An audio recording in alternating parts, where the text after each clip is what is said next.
Hello. In this world, reaching anyone has become easier than ever before. With the click of a button, you can talk to someone, send them a picture or a message that appears instantly. But the real question is, why? Despite all this connectivity, do we feel more alone? Why is that?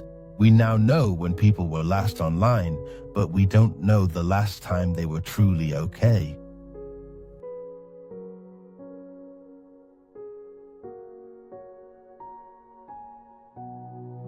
I'm Mohammed, and this is the program Motasa Expanse.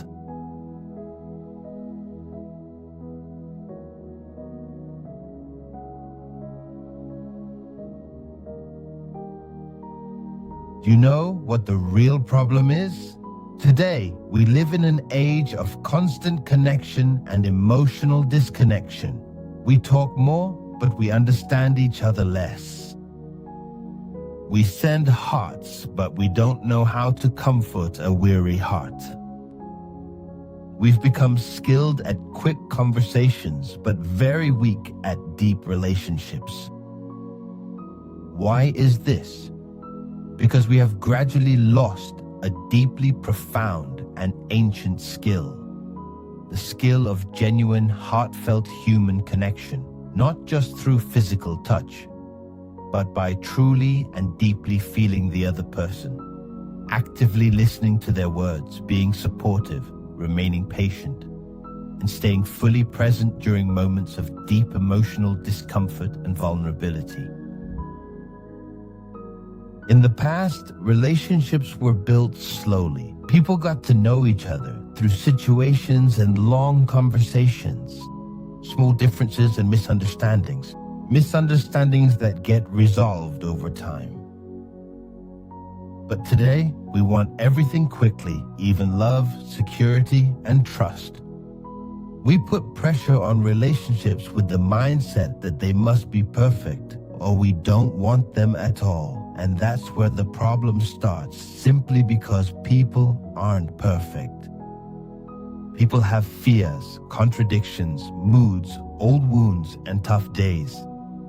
But modern apps and ideas have convinced us that any relationship that involves effort is a wrong relationship, and that's not true.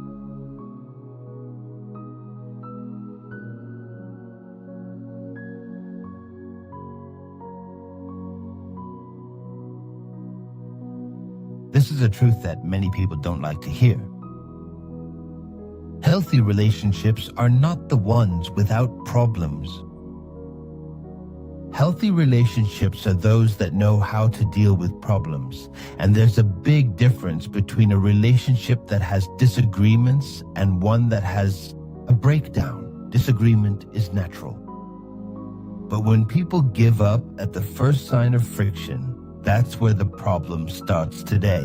A very dangerous idea has emerged, the idea of easy love, meaning a relationship without disagreements, without effort, without need, without any psychological pressure. That's why some people have even become emotionally attached to artificial intelligence. Emotionally, why? Because it gives them quick responses, constant attention, without rejection, without criticism, without complications.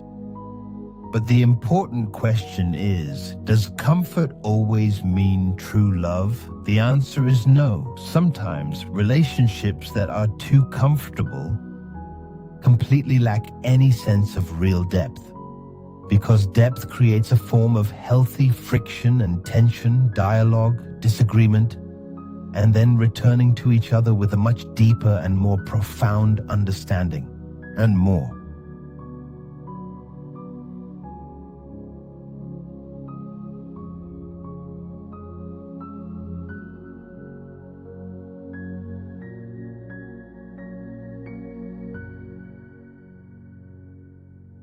One of the most dangerous problems of this era is that we have started to approach relationships with a consumerist mentality. If someone tires you, replace them. If they disagree with you, delete them. If they don't give you the feeling you want immediately, look for someone else. But a human being is not an app that you update according to your mood. A real person needs time, patience, and learning. And here we reach a very important idea. Love is not just a feeling. Love is a skill. The skill of listening, the skill of empathy, the skill of apologizing, the skill of repairing, and the skill of staying even when things aren't perfect.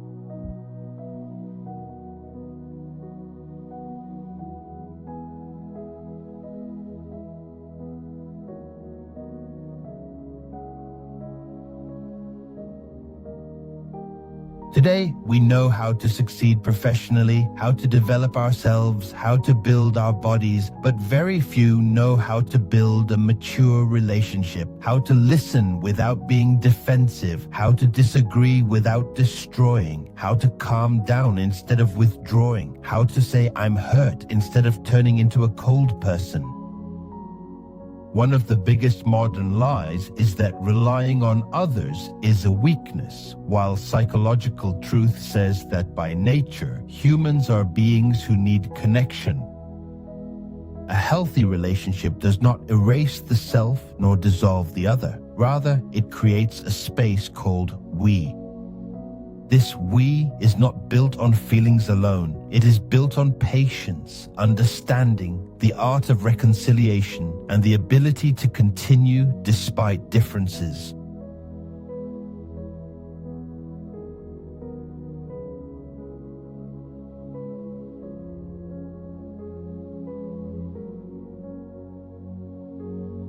In the end, love is not a commodity, but we have started trying to live love with a very fast-paced mentality.